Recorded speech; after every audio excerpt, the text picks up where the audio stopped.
La Grâce STV, la chaîne de référence.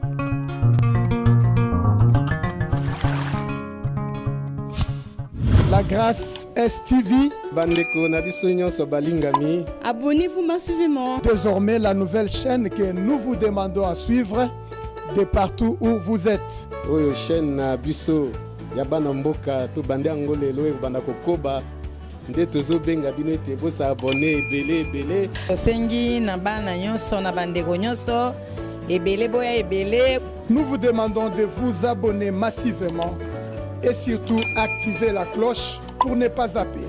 Adresse Nabiso. Nous sommes sur l'avenue Abattoir numéro 3, quartier sans fil dans la commune de Massina. Soko Kitina Rêve Betani, Outuni avenue Abattoir, Bakula Kisayo, Eza Musika Tena Prince, ya boulevard Lumumba. Dès que vous êtes, la grâce n'est pas loin de vous. La Grâce STV, c'est la chaîne de référence. Contactez-nous pour la suite au plus 46 73 33 47 629 et pour la RD Congo au plus 1043 81 18 92 034. La Grâce STV, la chaîne de référence.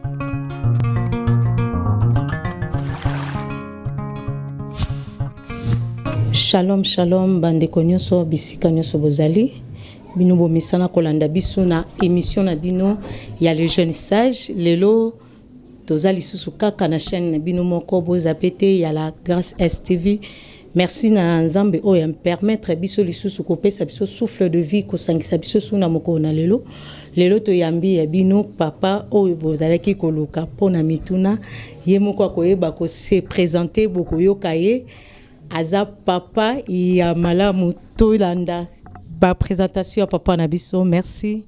Bote papa. Bote maman. Ay papa ba téléspectateurs bisika no subanzo landa biso bangi bayeba osa la présentation na yo papa uti wapi papa zanani po bayeba ko landa yo lisusu. Merci d'abord pour l'invitation pour PC Biso. Ezali honneur bosali pa na biso. Pour yamba biso na émission que j'ai suivi à travers le monde. Nga personnellement naza Jean-Noël Fouamba. Basi nomanga assez ngobami du Saint-Esprit. Naza de ministère naza évangéliste.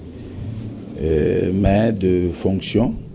nazali pasteur parce que nazo diriger une communauté église évangélique La Réconciliation. C'est un peu sa présentation.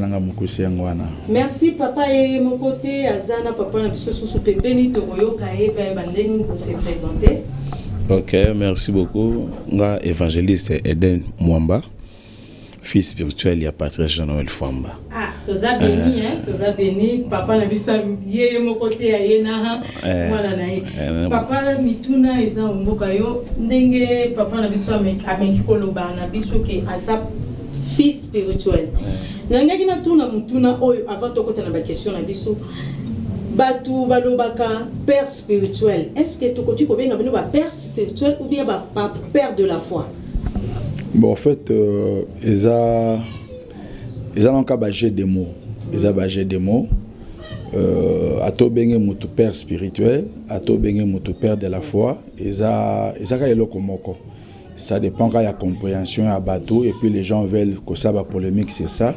mais des baisers sur ça parce que tu es un père spirituel azara père spirituel so bengue père de la foi azara père de la foi azara tata na yo nzela ya molimo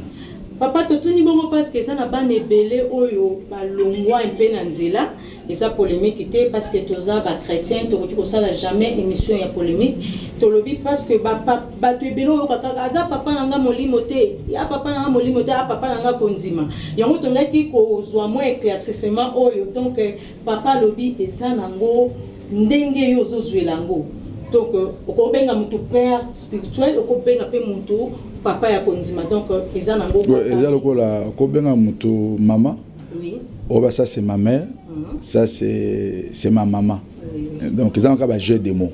Au fait au Bible mususu ils allaient en français. Oui. Mon ils allaient en français. Mon mususu français lesquels lié à commission au polémique à commission au débat. mais ce qu'on appelle en français j'ai des mots kaka. Donc le mot cause na ba signification belé to na ba synonyme belé, mais côté on a problème ça la moté maman. Merci papa Jean-Noël. Papa tongi toye ba papa obandi kosambela na âge nini pe ministère no déjà esali combien d'années depuis la oyamba yesu na ndenge komi na kokamba etonga. Bon, ministère esali 33 ans. Vraiment. T'entends ce mon colonel, bien que maintenant âge à moi cité. Ministère esali 33 ans, église esali 33 ans. Ngana yamba qui est sur la mwana muke na école primaire. Ils ont bientôt le âge nangai. Nazaki na école primaire. Tango ba groupe charismatique et bandaki na catholique parce que ngaza catholique ba boti catholique. Tango mouvement ya groupe charismatique et bandi de temps on a ko yamba Yesu. Mais manque d'encadrement à l'époque au Canada église catholique na ba groupe charismatique na qui est lingué donc na kotna na ambiance sabagène et après na 87 ndé maintenant collègue nanga ya classe na kati ya classe kato sala ba débat sur makambo ya église catholique na église des réveils parce que dans l'église des réveils ba binzamizami parce que à l'époque tout ça qui kofinga ba pasteur qui baza ba pauvre ba to pas si bona boye parce que l'église pour baza mabonza et j'étais parmi batouana et alors to sali débat na ye alobi que non soki bongo ngana une église na bino catholique yo pe ya une église na biso et jour ya une église catholique ngakuna kenda raté et n'a pas ces raisons lundi na classe que mboule betaki ya monde na yaki na deuxième messe na kosa ko tuye ya bino yaki na première messe na yaki na deuxième messe ka pona ko kokima na bon ça va ce qui bongo ya ka pe na église na biso na bi bon ça va na ngoya un jour de la semaine je me rappelle encore c'était un jeudi étant on accueille à l'époque yaki na Debono église ango yaki na Kachalupangu na Sanzete clôture était toiture était le remonté et Batbazake Belé musique ezobeta à l'époque ezaki orchestre Vox Day ezaki je crois premier orchestre na église des réveils et na kati ezali na bato maboma bato maladie aveugle bona boye et il y a un jeune garçon tangoye a taper classe na uniforme tango komi quoi qui na retard azuka jaquette a tcheli colonne uniforme na ye abani côté ya un jeune comme moi tango azoteya après bani ko sambela pona bato tango bani ko sambela pona bato aveugle bazaki na bamoni et ba palti wani ko tambola ba bakanya ba on a ba chaîne ba tomaboma ba biki et tika kingai et puis impressionnant kingai et c'était par là que nzamba benga ngai et maintenant oazala ki pasteur naye alobi mais botala leki na ngai azamo na soka na biso aza jeune lokola bino mais tala na zo sala nzamba pourquoi pas bino et à l'époque na ogenyo sozaki nango na ki métis na ki papa na mbongo mama na mbongo donc na comprenait que était en bon na za besoin ba jeune ba ya pour no sala nzamba na comprenait que te lo resima kinga na telemi na zo lela na keti liboso pona ko yamba Yesu et depuis jour on appelle ça bon monanga pa na Yesu parce que le lendemain nango a programme qui gêne moi à 3 jours à sec. Pour ça, on a catholique, on a ça carême il y a 40 jours. On l'a mis à 5 heures au lieu, 6 heures juste coquille, on a carême 18 heures juste au lieu. Mais pour la première fois, on a ça qui gêne à 3 jours à sec, on a sans ça qui m'a à verre, je me rappelle encore. Et c'est comme ça que Vienanga et Kei. Et une année plus tard, nous avons le pasteur Nangai, mon père spirituel, le bien autour que nous sommes bien à père de la foi. Alobi nanga que non nzamba alobi ne que fona banda ministère photo kabona nai bon moi je ne voulais pas parce que d'abord na vie nanga na za contenance de la pasteur te papa nanga d'abord nanga na za politicien lokola ye ou bien na za l'ambassadeur akamra politique donc j'avais refusé mais après tu le comprendre vraiment que expliquer tenir comme pasteur vraiment donc nous c'est ça kama kambanza oui kambanza mais maman papa na 33 ans na yo difficulté nini ukuta nango na 33 ans ministère na yo ba difficulté belé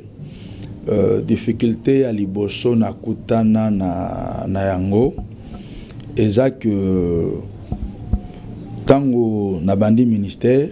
nazalaka penza encadré te. Nazalaka encadré te. Omoni par exemple l'apôtre Paul azoyebisa Timothée moi na kondima abi que personne ne méprise ta jeunesse, soit un modèle. Monique Timothée azaki encadré par Paul. Mais ngai papa na ngai tellement que tant na bandi ministère nous avons utilisé nga makasi ba miracle, ba prodige, ba signe, tout ça. Amera kotika ngai ngamoko. Donc na bana ko sela nzambe sans encadrement. Parce que papa na ngai azaki na confiance tellement na ngai, atika ki ngai na vrai bongo, et j'ai pas été encadré.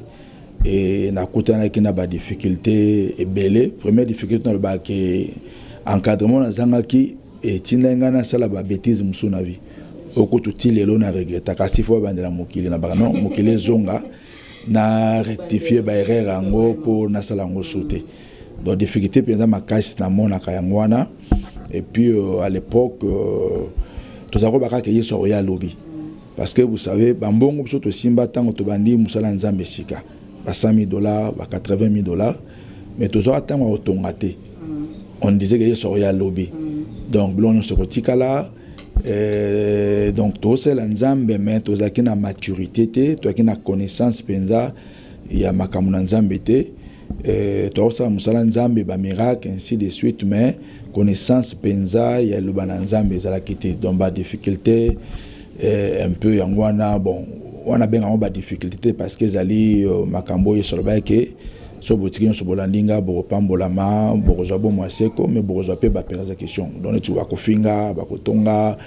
ba bitumba batak ngala benga ngo eza juste ba bénédiction ko la benga son ministère.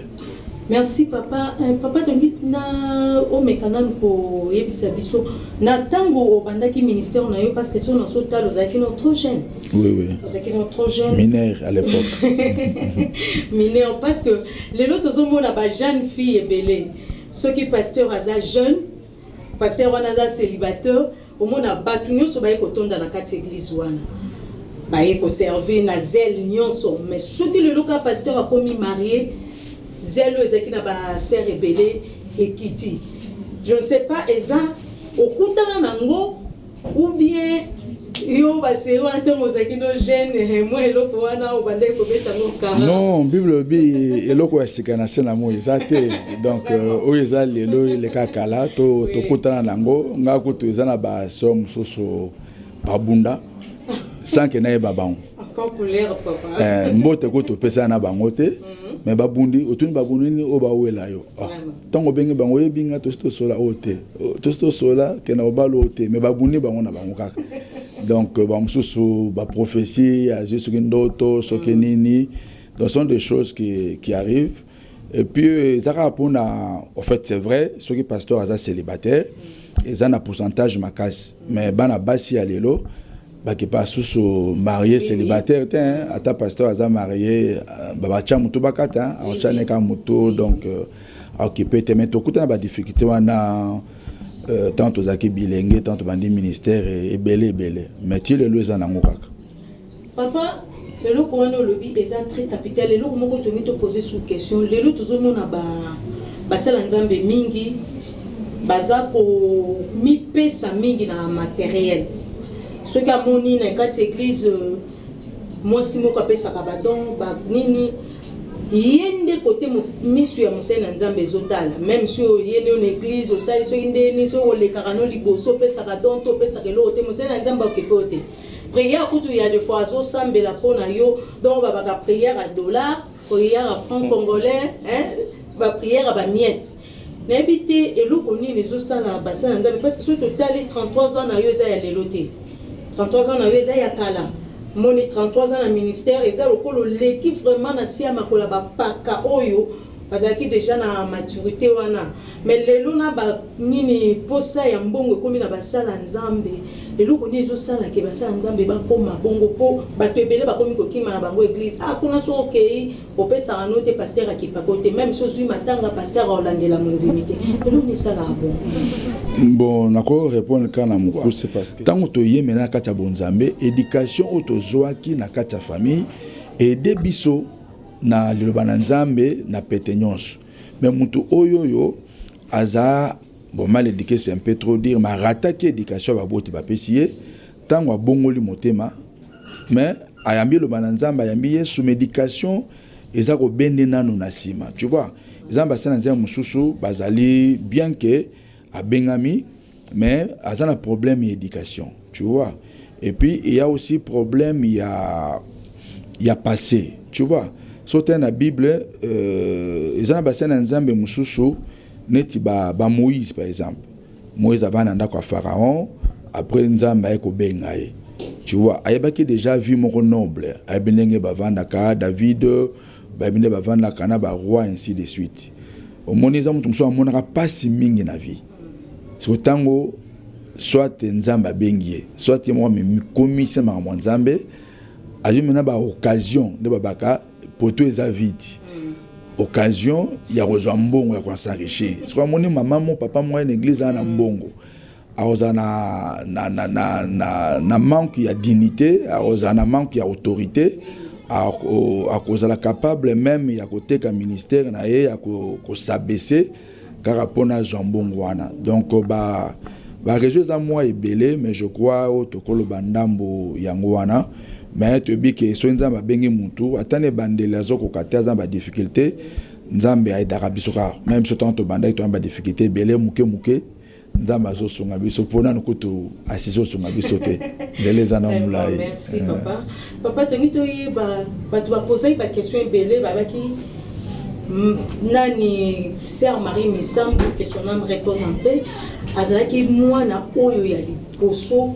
to mwana oyo ye akoti koloba lelo soka zaki na bomo papa na ya molimo liboso ezalaki yo est-ce que c'est vrai parce que babi azalaki pe ko yembisa bana na kati église ko beta ko binisa ba majorette yango biso tongeto meka ko yeba ko vérifier la sœur Marie Misambo azalaki vraiment mwana oyo yo o ankakaki na etonga na yo. Oui, merci maman nakima question mingi parce que ba journaliste belé ba ke pa na to sa ba mission mais objectif na bango ezala mingi question oyo ya on a kimaka mais nzamba sali que na répondre lelo au fait Marie aza mwana ngai Marie aza ko sambela na missioni na KDC azaki ko beta ba tambour azaki majorette et je me souviens tema ke liboso ya porte l'église mwana mwa muke azoya azokanga liputa fongola bela liputa te akanga fongola tango azoleka na benge na depuis na mono zoya bozo kanga liputa plus de 10 fois fongola ko kanga liputa te maman nanga kanga liputa bien yaka na église na pourquoi na yebisa maman na ngai ala tuna kanga liputa aleki na ye mwana mwa muke sile nango bongo zonga ne pa yaki autant pas église spéciale local penga été après qui a naé jour la nuit tango ye ngazaki na bureau mwana mwa muke azoyemba bien à l'époque toi na nzembo moko na moko chanson personnel comme on appelait tant on a bien mwana mwa azoyemba bien bo nani wana zoko babi au mwana comme on nani o comme on a maman mariée parce que ba yebi comme maman mariée ou les mariés mais ça ou bien marié maman mariée na bien azoyemba bien na bi faut nani aux encadrer bon aboyer. Et puis oye une église ndengeni so no papa muto benganga jour wana nga bien OK na bisi maman nga pas aki sur place parce qu'on a aussi à ma mère na bi non zo mono encadré bi ko la teleputa te batko to baseka et c'est comme ça qu'il a comme une église famille ne pe ko ya ba désiré grand frère na yo à Londres place Serita Vandaka et puis a comme ko yembela nzamba koti na chorale qui dirigé par grande sœur nanga personne pas ko fa Lili Fwamba à côté de la chorale et puis à comment qui encadrer la majorette parce qu'à l'inga qui mingi via la majorette ou on a comment encadrer la majorette puis après libala Moïse alaki après mobile moi comme on a kati libala sama une église wana mobile ngo ayeko balaye bon boyebi que ce qui mobile ya bali moi si amemiye donc bon maramso akutura le bezalité parce que ils allaient bala mona télémela qui on est bandé na boya kiango parce que pour nanga c'était beaucoup plus son ministère et il y avait onza mabaki nanga pona ye mais après le fait que famille na ye ba mona mbana zaki na mbongo mambo belé bon na skoli ka maboko nanga des postes plate à skoli maboko mais quand même na pambola ki libala na ye je bénis son mariage na pamboli bango après na libéré bango bakende nde bakenda, mais après de temps en temps azali koluka ngai.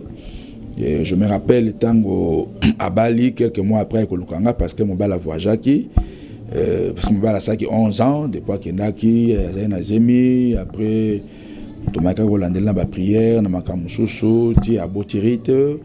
et après bon nzambe ka yebi suite des alaki, et même je crois 2 mois avant Kufa, non, oui 2 mois avant Kufa, nakendaki epa na ye parce que nazalaki mpe na Congo, ye mpe azali na Congo. Api papa naza besoin nazonga na sa makolo na yo oya na ndako, nakende epa na ye première fois, naokende deuxième fois tosambeli, nalakisi ye qu'est-ce qu'il doit faire, na ibonga nazo voyager, na retour on va voir ce qu'on peut faire. Et tant on a voyagé, une semaine avant liwana ya benga kinga que papa santé za bien tant bon dans la Côte d'Ivoire, son a longo na ke Gabon, après na ozonga Kinshasa to okutana, mais quoi arrivé que quand na Côte d'Ivoire na ba ko benga ngai, et pas il a désiré que Marie a otiko kufa il y a quelques minutes, donc nzambe moi et pourquoi Papa Sango wana tangu oyokaki yango tonke mwana na yo o ankadaki esalaki ondeni parce que biso nanu oyo tovanda na yete toyokaki parce que mwana na yo oyo soki na yebi lelo sœur Marie soki ayebaki kolata liputa ezaki grâce na yo soki ayebaki makambo ebele ezaki parce que avandaki pembeni na siko sango wana esalaki ondeni nini oyokaki moi parmi bana na yo mwana moko ayebi na kotika moke. Non, Marie azalaki, au fait, nganaza genre ya bassin na nzambe oyo nakomisaka bana kaka bana ya molimo te, mais nako sa compagnie ti bande ko famille. Neti famille ya Marie et comme qui famille na ngai. Donc désiré j'ai retrouvé dernièrement ou utakufa na poto yana bangwa liboso bande ngona basignon so et moi pesa famille na ngai. Bazatam so ndako bavandi balie désiré azatam so ya bandi journée au manandako ekuta lobaka garçon yoyo abenga garçon ti lelo parce que trop ma famille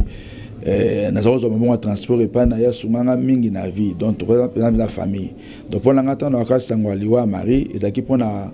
mwana mwa molimo akufite mais mwana na ngai mwana nga penza kufi et zalaki choc makasi kutu nazaka na conférence na tongo na ngoya bassin na nzambe pe na pourquoi croisade mais na ngoya côté ya te na tongo nakenda ki menaison na kokate mtumsusu ameka côté ya lelo na tongo et puis le na pourquoi lobi na ngolo ko zaki ma nzambe fa na se ressaisir na pesa lokomo pa na nzambe na conférence ba bassin na nzambe puis na croisade ezaki choc mo makasi pona ngai et puis nzamba permettait péter na zala na enterrement na yende ce que salanga soso passe makasi koleka wana donc tilelo ezarana no passe mingi pona ngai. Merci papa ndenga otolo babisoni tozara toujours na passe parce que azalaki mutu oyo abandaki tongo zoyo kabanzembo na ye vraiment ezoko ko inspirer na makambo susu mama papa nakina tuna parce que tango tozolo ba sœur Marie misam bazalaki na makambo majorette mais lelo to mona ka majorette wana esila na bakati église batambour mingi bato bakoma kobeta batambour wana eko etikala na ba armée d'Israël mais pourtant zaki na ba église ebele mais pourquoi système wana elongwa na kati ya ba église lelo bana lelo même bekodi mais koma pasi bana lelo bakoma ko se retrouver mwana lingi ko beta tambour te mwana bana ba oyebe lokote mais kale zaki ke bana bazaki ko bina ba majorette ba nini eloko wana ekomaka na ba fête ya libala omona bana ba obina ba fille de fleur ba nini na l'église mamone za rasoute ko ni papa. Bon en fait tout ça parmi ba pionnier ya église des réveils na Congo. Église des réveils normalement ezaki na système ba majorité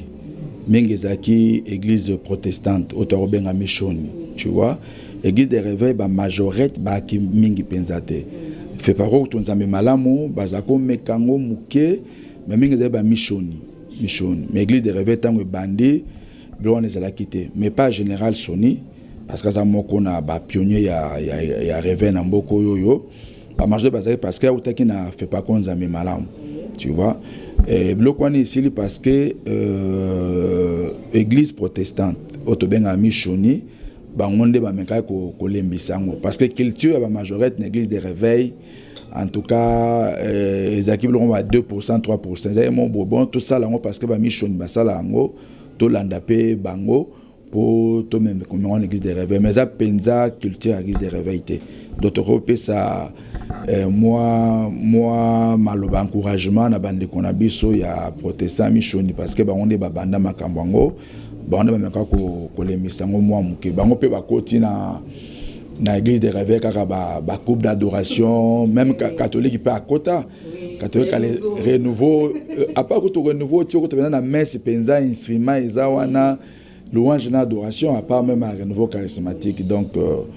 c'est un peu dans sens wana maman papa tongi to meka kozonga susu pona ndingo lobaki sala ka mpe ba voyage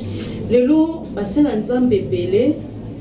tozoluka kaka po bato bayeba bana poto balembi basala bana poto ebele basala na bapoto kuna bazoko baye même basala nzambe kokendaka kuna parce que basala nzambe bazolongwa na Congo bazokende kuna bazokende ko panza sangwa malamu te mais bazokende business mosala nzambe ke na ye uniquement pona kosala bakop na ye donc pona ye prophétie eza nango mbongo kaka kokende aluki basfer moko amoni bazana mwa bambongo abandi kopesa bango ba faux prophétie abandi kote ya masolo moko boye donc pokaka mwa mike ebima basal bana poto ebele ba dégoûter makambo kosambela elo nyo koki koloba pona basali ya nzambe wana pe message nyo ko pesa pona bana poto o basi balembi na makambo ya kosambela. Merci maman. Au fait on naza conférencier. Parce que si vous posez une question, vous avez un thème de la conférence. Donc, si vous avez répondre à ce que vous avez dit, na répondre, pour respecter les biso. Et le quoi beaucoup plus, je crois, de comme ça l'ensemble apporte auto que les avant biso aloba ki yango. Na kati na corps de Christ, to kutani na bato ebele babenga mepa na nzambe te. Bamoneka ke musala nzambe eza pona bango eza cop eza vrai cop e futaka e lesaka et puis à bonheur et puis à bamboma mwebele ba mekoti ici na kati wana et puis obi mama ngana meki un peu ko voyager na bamboka moi ndambu le problème est que au mona mutumongo na Congo awa na Kinshasa ou na Congo en général azeneka frère en église azalaki msomoyembi azalaki kobeta sente azalaki intercesseur bona boye awa azalaki frère ka en église azui occasion à voyager tant à voyager net na bapoto wana et awa azane frère ba moneka frère ba frère nyonso mais kuna akomi spécial parce que entre nous soit dit bien que madame soit cause na ndenga mabe mais bazo na ndenga mabete na poto moi laisser aller za mwanda même kolone tema ba dege salami ebele nde bato komo zonga na discipline wana tu vois ce que na ba salanza mingi bazali banda awa bazaki ba ministre de Dieu té et puis à part que ba ministre de Dieu té bazaki consacré té à se retrouver na poto ana na zèle ana courage azana connaissance ya le bananzambe apena nguya ko cha mutu loboko mutu abiki et maintenant balamoko parce que faut te zapper ya bandimi pe kaka tu vois faut ta bandimi moi je me rappelle ezana frère moko l'église a frère azane moi na frère je me souviens na kepa na bango tant tozo bimana zo rotika ngai bala mobimba bazo belela a pasteur ke wapi ba pese pasteur pour monner asimba la Bible à l'église ba mo ba no benge pasteur donc yepé à côté pe na jewana donc l'église a mondimi mais côté mususu aza déjà pasteur et ba te ko pa na ye pasteur là qui bien te sambela pona ngai ye pas sambeli mais que pe salami nzambe pas me moni ici donc part ils ont un peu des deux côtés à partager mais mingeza beaucoup plus bato mingi ba bengamité mais pour répondre à deuxième angle à question na yo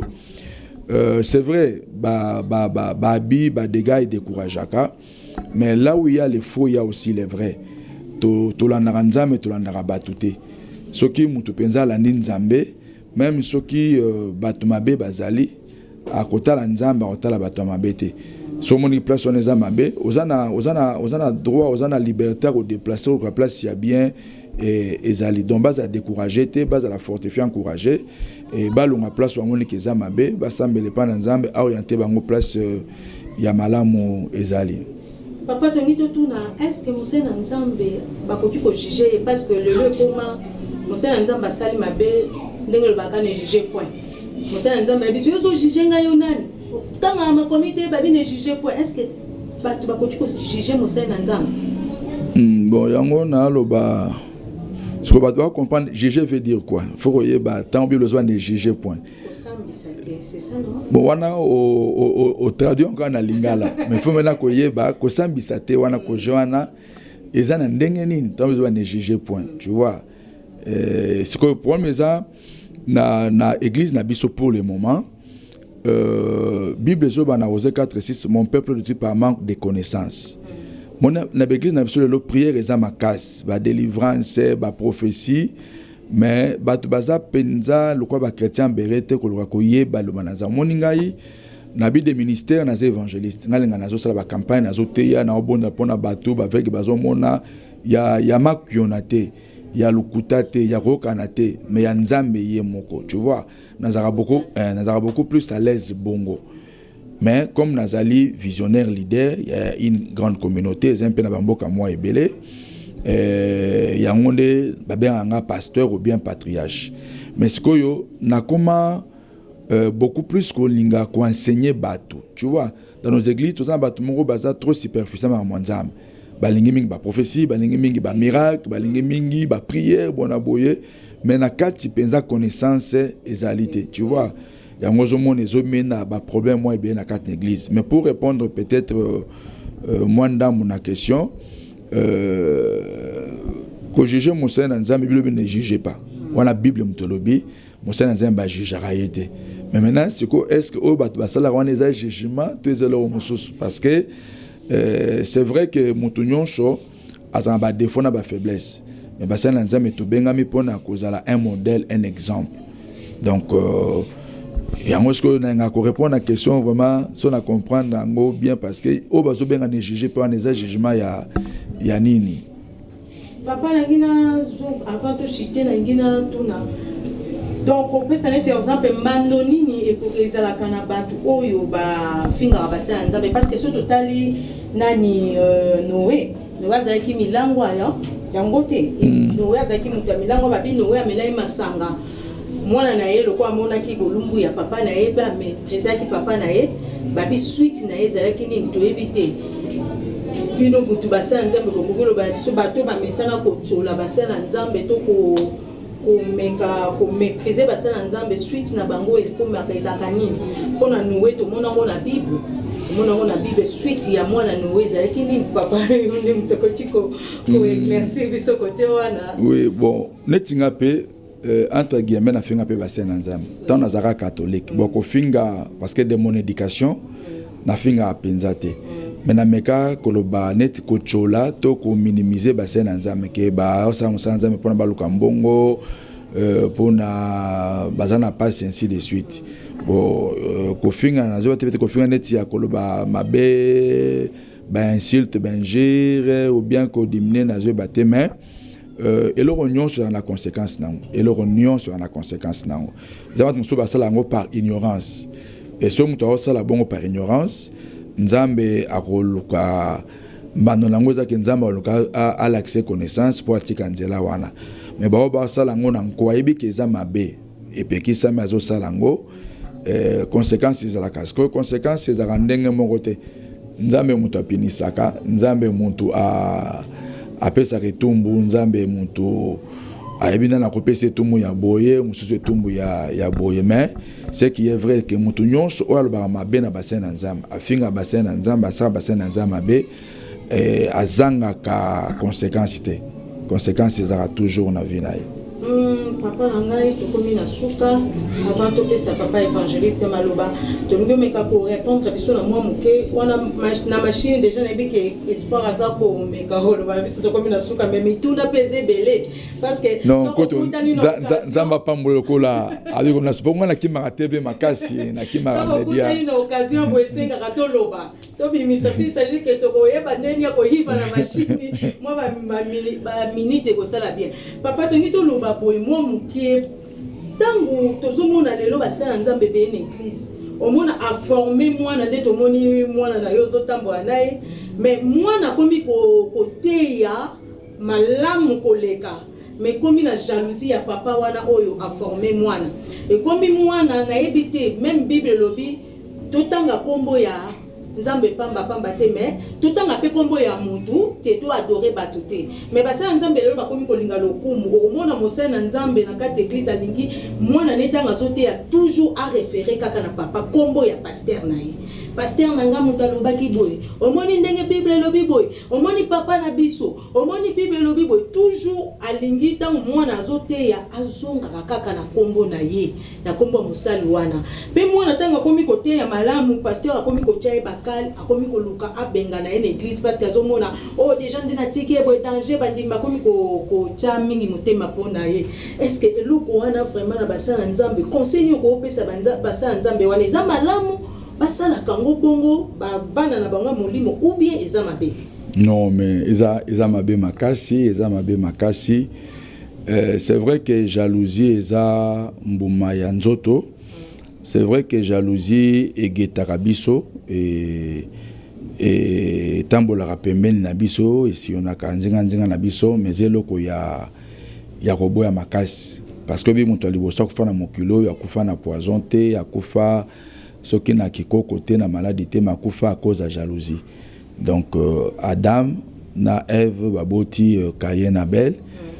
Caïn bomi lekene propre ya tata moko mama mo à cause de jalousie jalousie eza mabe makasi surtout papa akende kosala jalousie epai ya bana or Yesu kutu alobi na bayekoli na ye otorobenga bana na ye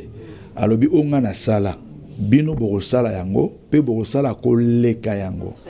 Donc papa aza penza na motema bonzambe il faut sepela oyo azosala bana na ye basala yango basala pe kutu koleka wana parce que tango yo oza papa oboti bana okoleka na yo mais bana il faut basala koleka de façon que na tour na bango o bana pe bango obota basala koleka kombo na nzambe ezokumisama et musala nzambe ezokende ekeli boso bon mona mutu aza na au fait eza problème pe ya motema na mutu aza na motema ne okoza oza musala nzambe mais oza na motema na ndenge na yo mais ngai na moko bana nga bazali awa nga kutu na linga basala koleka ngai nga basala koleka ngai so basala koleka ngai te nga na bango ezaka guerre et puis na bango donc na nga kutu nga na vanda bino bote yaka bosala musala donc musala nzambe kendaka bon mais nga na souligner le komoko na question na yo nzambe azaka pe nzambe abasali babenge nzambe na Abraham nzambe na Isaac nzambe na Jacob donc obenga neti nzambe na fuamba eza mabete mais ko obligé bato wana eza malamu te mwana ye moko moto yebake oyo aza papa na ngai na koloba neti Élisée eloba neti ke tango kobeta menton oganga les dieux d'Élie tu vois mais Élie amati na ye tango Élisée atikali agangi où est les dieux d'Élie donc ye moko parce que monaki oyo nzamba za kosana nzela tata na ye Élie donc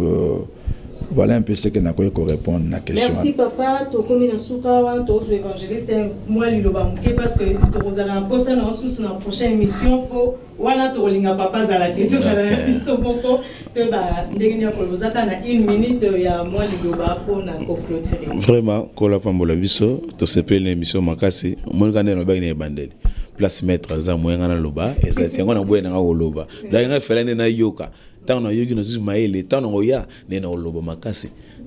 Nzamba pambola bino vraiment. Amen. Papa moi liloba suka moi nde to loba kaka pona nini chaîne oeza ya servante nani Suzy la grâce na yebi ki oyebiye. Non c'est ça moi na ngai. Suzy sambela pepa na ngai Suzy na Marie Misamu. soki mpe ezalaki majorité epa na ngai. donc liloba nini okoki koloba mpona chaîne na ye mpe na émission oyo mpo tokomi déjà na suka? Non, de loba ezali ke nzambe apambole makasi bisika azali apambola bino ba collaborateur na ye oboza awa na Congo pe bato nyonso baza kosoutenir émission oyo spirituellement financièrement pe matériellement yango nazosenga na bandeko mosusu émission ezosenga kaka spiritualité soutien spiritualité senga pe soutien matériel na finance donc bo soutenir yango et puis bolanda yango bosala pe propagande nango de façon que ils ont suivi ma casse, ils ont permis des missions, ils ont suivi ma casse à travers le monde. Nzambe apambola bino oyo boza ko se sacrifier comme il peut s'accord un pote et monsieur le bien. Et encore un grand merci pour na marque à confiance et honneur au PCBiso tous à na plateau pour na koleka na émission Nzambe apambola. Nazaka un peu moins timide na émission na côté na ba mingi mais na émission nazaka moins timide donc vous comprendre ngai mais naza très flatté naza vraiment content Nzambe apambola et après ça bon momula ibana baso na biso Nzambe apambola moko na likambo za nango Nzambe répondre ye Nzambe amimonisa alaksa ke azan Nzambe aleki satana aleki bandoki aleki nyonso na kombo na Yesu. Une fois encore merci maman. Merci papa, merci vraiment. Bandeko bo sengaki tozana papa na biso Jean-Noël tobomoni papa na biso azalaki na kati esika bisika nyonso ezwami bino bolanda bo s'abonner contribution na bino eza bo s'abonner na chaîne na biso bokozanga te kozanga makambu ebele Nzambe apambola bino apambola la patronne sous la grâce bisika zali espoir bisika zali mosala kitoko. Merci na Jolie Lolemaji bisika nyonso bozali Nzambe apambola bino. Tokutani mokolo ya suka bai.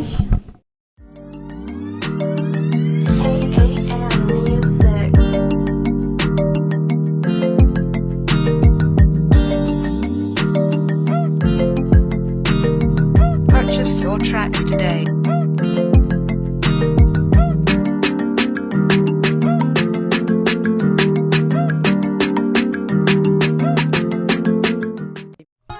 La Grâce STV, la chaîne de référence.